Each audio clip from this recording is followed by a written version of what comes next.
Good morning, students. This is political science chapter 1. Why? What is democracy? Why democracy? This is the part 2, video second for chapter 1. Free and fair electoral competition. In China, elections are regularly held after every 5 years. हम इसमें democracy के features पढ़े थे. हमने first feature देखा था कि power उसी रूलर के पास होनी चाहिए जो कि इलेक्टेड है. अब हम इसमें सेकंड देखेंगे कि फ्री एंड फेयर इलेक्शन कैसे होने चाहिए.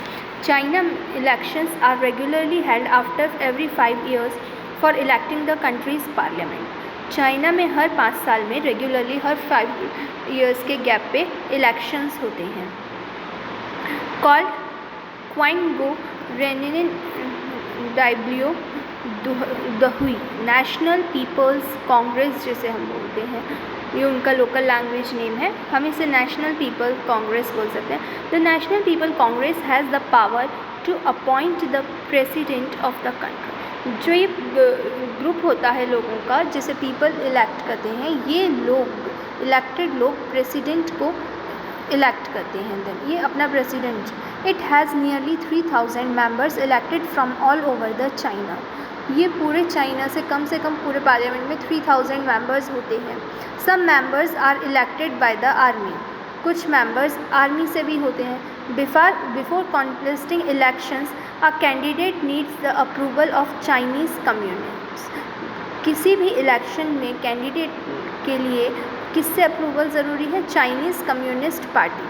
Only those who are the members of the Chinese Communist Party और 8 smaller parties allied to it were allowed in the country. या तो वो मेंबर्स जो चाइनीज़ कम्युनिस्ट पार्टी से होते हैं या फिर 8 स्मॉलर पार्टीज़ के मेंबर को अलाउ करा जाता है.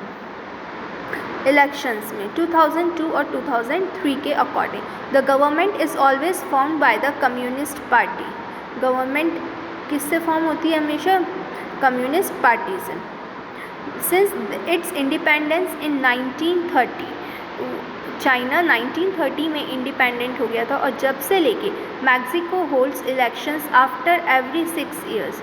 जब से लेके not China independent, it's independent since it's 1930 में मैक्सिको 30 से उसके मतलब इंडिपेंडेंस के बाद से मैक्सिको में इलेक्शंस होते हैं. After every 6 year to elect its president.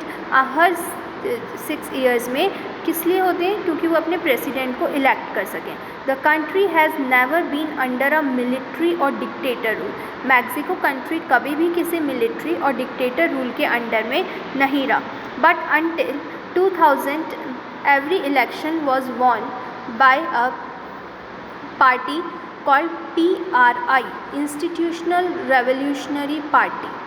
मतलब कि हर बार बट अंटिल 2000 तक एवरी इलेक्शन, सारे इलेक्शंस किसने जीते थे? PRI ने, इंस्टीट्यूशनल रेवोल्यूशनरी पार्टी ने. Opposition party did contest elections. वो कंटेस्ट तो होते थे उसमें but never manage to win, लेकिन कभी जीत नहीं पाते थे. The PRI was known to use many directory tricks to win elections. PRI के पास बहुत सारी ट्रिक्स थी जिनसे वो इलेक्शंस में विन कर लेते थे. All those who were employed in the government offices had to attend its party meetings. जितने भी गवर्नमेंट ऑफिसर्स होते थे उनको मीटिंग अटेंड करना अपनी पार्टी की ज़रूरी होती. Teachers of government schools use to force parents to vote for the PRI. जैसे कि टीचर्स जो होते थे वो स्कूल में पेरेंट्स को फोर्स करते थे कि वो PRI पार्टी का वोट दें. Media largely ignored the activities of opposition political parties except to criticize them. Media उनको क्रिटिसाइज़ करती थी और जो लोग प्रोटेस्ट करते थे PRI पार्टी के अगेंस्ट उनको इग्नोर कर दिया जाता था. Sometimes the polling booths were shifted from one place to another in the last minute. Even कई बार तो लास्ट मिनट पर वन प्लेस से अदर प्लेस पोलिंग बूथ मतलब जहाँ वोट्स डाले जाते थे वो भी शिफ्ट कर दिए जाते थे. Which made it difficult for the people to cast their vote. जिससे लोगों के लिए वोट देना डिफ़िकल्ट हो जाता था. The PRI spent a large some of money in the campaign of for its candidate. PRI जो थी पार्टी ये पार्टी काफ़ी मनी खर्च करती थी कैंपेन के लिए, मतलब बूथ के लिए अपने कैंडिडेट्स के। Should we consider the elections described above as example, क्या हम कुछ ऐसे एग्जाम्पल कंसिडर कर सकते हैं electing their rulers? Reading these examples we get a sense that we can not. There are many problems here. In China, the elections do not offer the people any serious choice. China में elections में people के पास ऐसी serious choice available नहीं होती है। They have to choose the ruling party and the candidates approved by it. उन्हें उन्हीं parties में से चूज़ करना पड़ता है जो इलेक्शन में स्टैंड करती हैं। In the Mexican example people seem to really have a choice, जबकि मैक्सिको में लोगों के पास चॉइस होती है, but in practice they had no choice, लेकिन प्रैक्टिस में कोई चॉइस नहीं होती। There were no way of ruling party could defeated even the people were against it. They are not fair elections, क्योंकि वहाँ पे फेयर इलेक्शंस नहीं हो पाते, एक पार्टी को दूसरी पार्टी के लिए हराना मुश्किल हो जाता है। We can thus add a second feature to our understanding, हम इसमें एक सेकेंड फीचर ऐड करेंगे। मीन्स हमें क्या समझने के लिए मिला? Holding elections of any kind is not sufficient, कि इलेक्शंस होना ही सफिशिएंट नहीं है। The elections must offer a real choice between political alternatives and it should be possible for people to use this choice to remove the existing rulers if they wish so. मतलब कि elections होना ही बात काफ़ी नहीं है, वो कैसे हो रहे हैं ये भी मैटर करता है।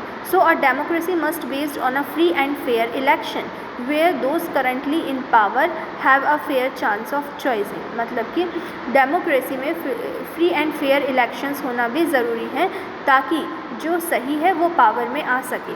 We shall find out some more example. Now one example, one vote one value, one person one vote and one value. एक आदमी, उसका एक ही वोट होगा और एक वैल्यू होगी।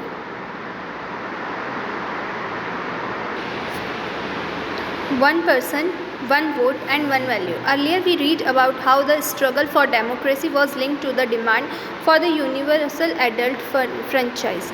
This principle has now come to be accepted almost all over the world, yet there are many instances for the denial or equal right to vote.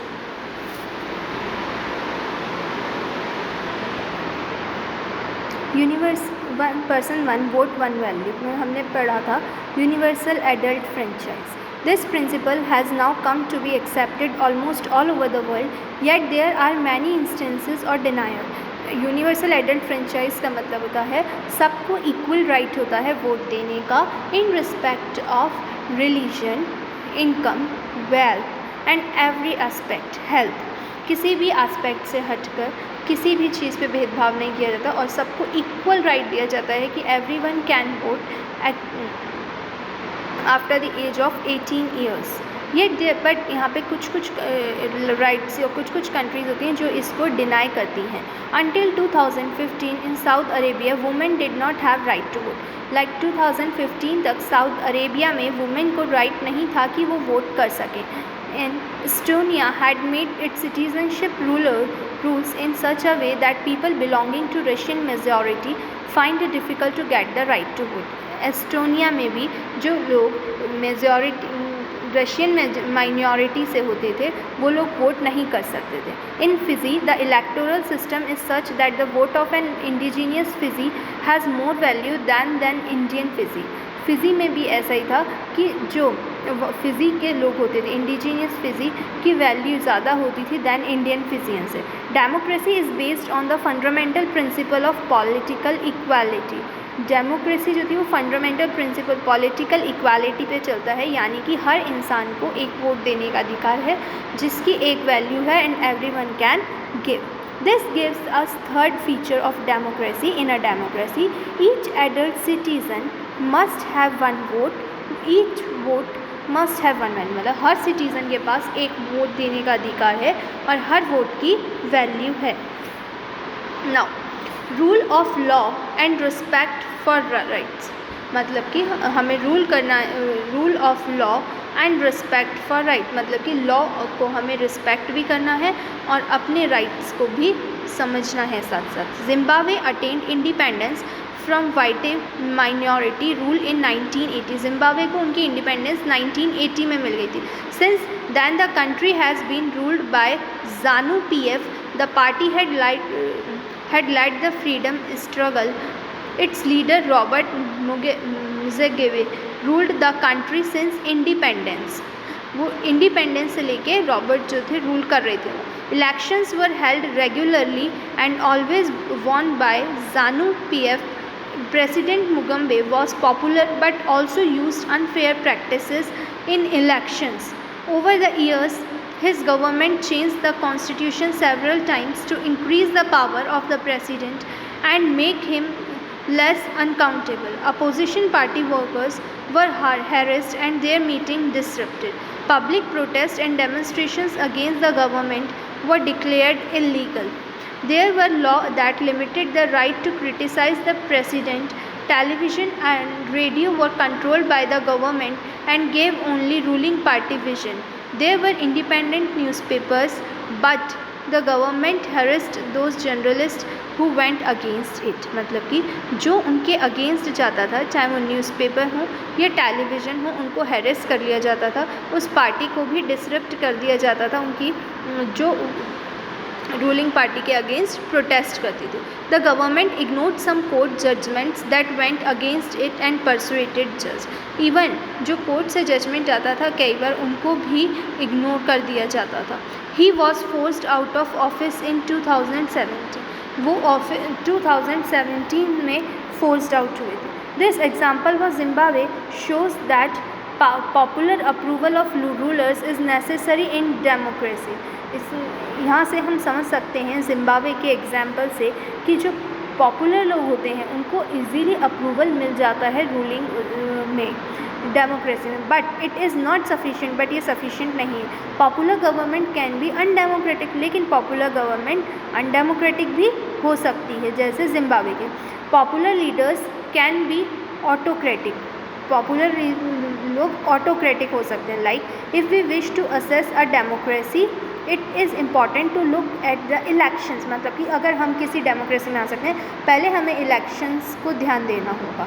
But it is equally important to look before और after the elections. लेकिन उसके बाद और पहले भी ध्यान देना होगा.